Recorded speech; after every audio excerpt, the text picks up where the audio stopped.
Hi guys, welcome to lesson 4.3, Patterns and Nonlinear Functions. Our objective for today is that I can identify and represent patterns that describe nonlinear functions.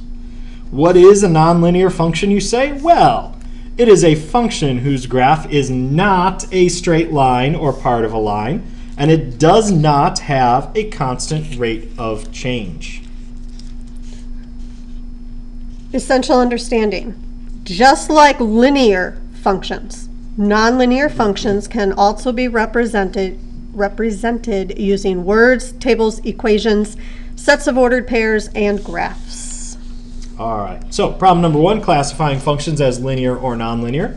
The table shows the function or the fraction a of the original area of a piece of paper that remains after the paper has been cut in half n times. Graph the function and identify, is it linear or nonlinear, and will the area ever reach 0? So we need to make sure we label our graph. So we're going to have cuts on our x-axis, area on our y-axis, and you'll notice I put the scale in there for you. We are going up by tenths of whatever non-defined area unit, and we are going up by 1 cut each time. So go ahead and we're going to graph those. We have 0 and 1. We have 1 and 1/2, 2 and 1/4, 3 and 1/8, and 4 and 1/16. All right, so first of all, and Mrs. Zerzo is going to draw that in for us. Clearly, that is a nonlinear function. As you can see, it curves, so it's not a constant rate of change. Still a function. Still a function because for every input, there's exactly 1 output.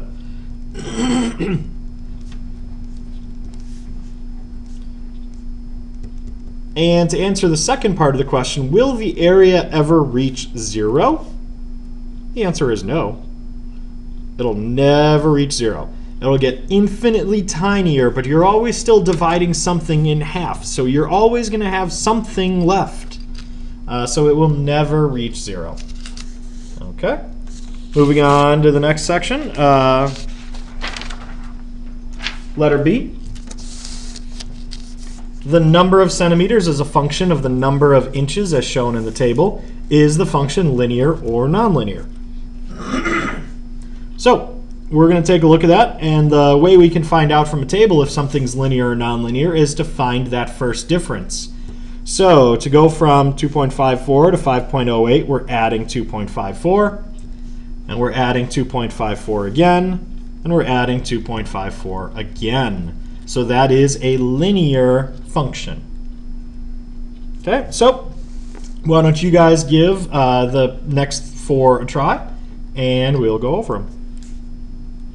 So for letter A, we need to look and see what is the first difference. So we are going to be adding 1 for each of our x value changes. We're adding 2 for each of our y values. So that is a linear function. Letter B, we're going to be adding 1 each time for our x values. And for that first one for y, we're subtracting 1.5. Then we're subtracting 0.5. Then we're adding 0.5. And then we're adding 1.5? What the heck is going on there? Well, that is a nonlinear function, and you're going to learn all about those in second semester. Letter C. Does the data represent linear or nonlinear? So what are we doing? We're adding 1 each time on our x-axis.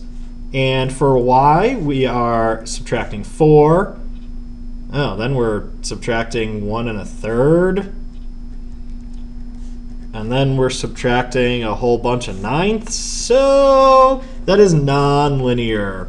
If you'll notice, we're actually multiplying each of those by 1/3. All right, letter D. Does the graph represent a linear or nonlinear function? Well, these should be super easy for you guys to identify because they are not a straight line, so they are nonlinear. Down at the bottom, we have some examples of linear functions. They have a non-vertical line.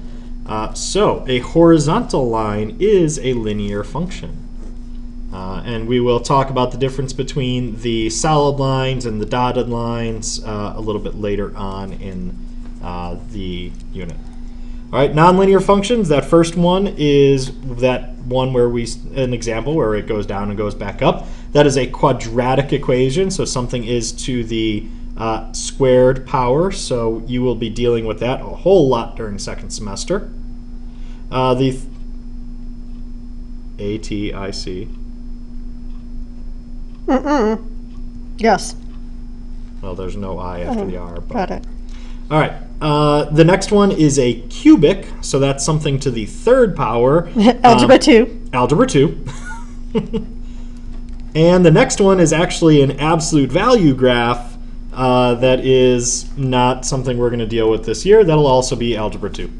But it's good to know that that's what it looks like. All right. Next problem, problem number 2, representing patterns and nonlinear functions.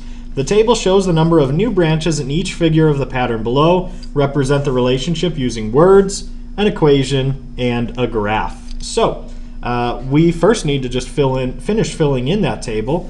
And what are we doing from each step? So to go from 3 to 9, we're going to be multiplying by 3, it looks like. And 9 to 27, we're also multiplying by 3.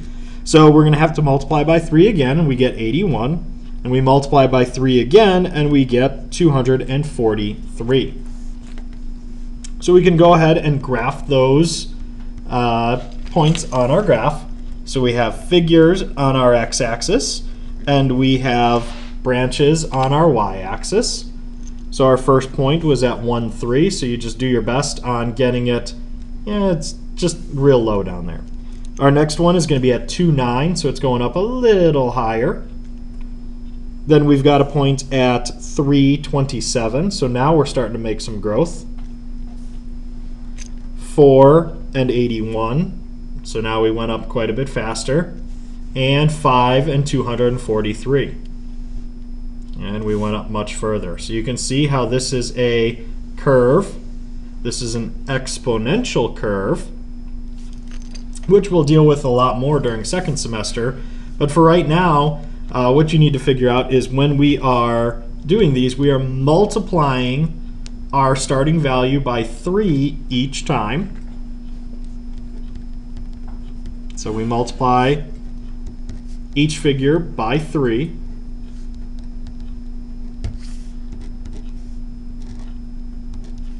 So we're going to have y is equal to 3 to the x power, because every single time there we are multiplying by 3. So 3 to the first power is 3. 3 squared is 3 times 3.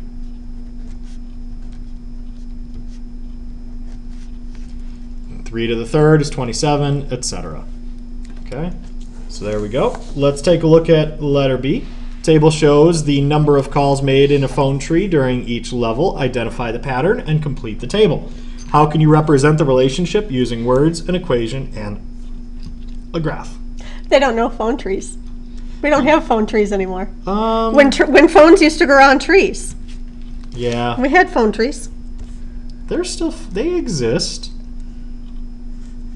For those of you who don't know, it's a way to get in touch with everybody in the building. So like if school got canceled, you know, Mrs. Parker would call 4 people, and then they would call 4 people, and then everybody else would call 4 people, and eventually everybody finds out. Because it's an exponential relationship, you know, very few people can make the initial calls, and then it goes on from there. All right, moving on. So our graph, we've got our level on our x-axis and the number of calls on our y-axis. So the first level just has 2 calls. That first person makes 2 calls. And then those 2 people make 2 calls, so that now we're at 4. And then now we multiply again, and we're at 8. And then we multiply again, and we're at 16. And then we multiply again, and we're at 32. So there we go. We got a nice big curve there. So we're multiplying by 2 every single time. So the number of calls doubles every level.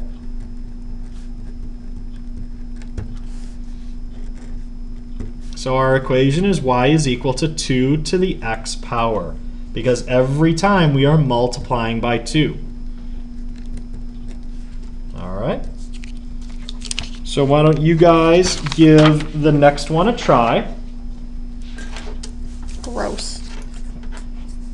Stupid bugs. All right, so the table shows the number of cicadas, C, each day, D, after the first one hatches. Represent this information using words, an equation, and a graph. Now, cicadas are those annoying bugs that make that buzzing noise all summer long. So let's just start. Mrs. Irzo starting with the graph. So we have 0 days, we have 1 cicada. Day 1, we have 2 cicadas. Day 2, we have 4 cicadas. Day 3, we have 8 cicadas. Day 4, we have 16 cicadas. And then on my end, I kind of extended the graph a little bit and multiplied, because what are we doing each time? We are multiplying by, Mrs. Irzo, what are we multiplying by? 2. 2. So we Just have trying to read your chicken scratch. Sorry, I'm a little out of it. 532, and then we multiply by 2 again, and we get 6 and 64. So that was a good way to be able to extend the pattern. All right, so in words, we can say the number of cicadas doubles every day.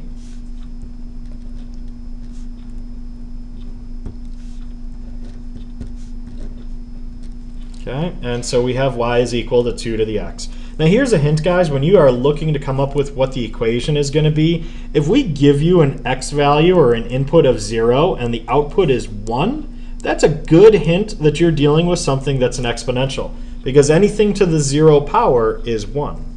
We will talk about that a lot more later on in the year.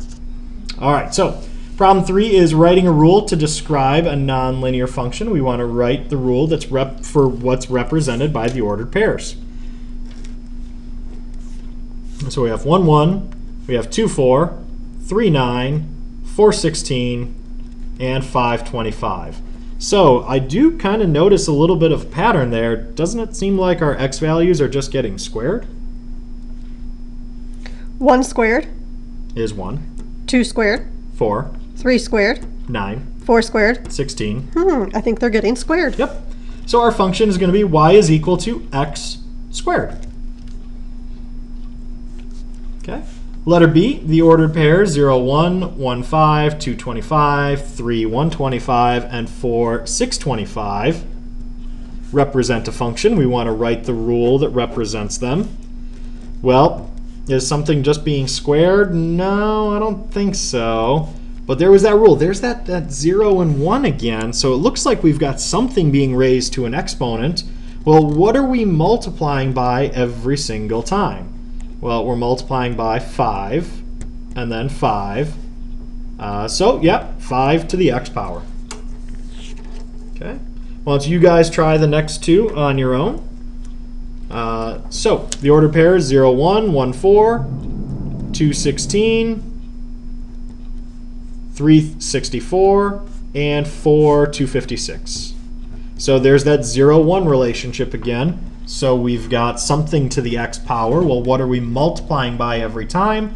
We're multiplying by 4. Okay, letter B, we have 1, 1. We have 2, 8, 3, 27, 4, 64, and 5, 125. So looks like we're going to have something that's being raised to an exponent, because that 1, 1 kind of clues us in on that one. So what are we doing each time? Well, it's not being squared, because 2 squared is 4. Well, what's 2 to the third power? 2 times 2 times 2 is 8. 8.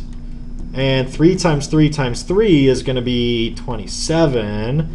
4 times 4 times 4 is 64. So it looks like we have x to the third power, or x cubed.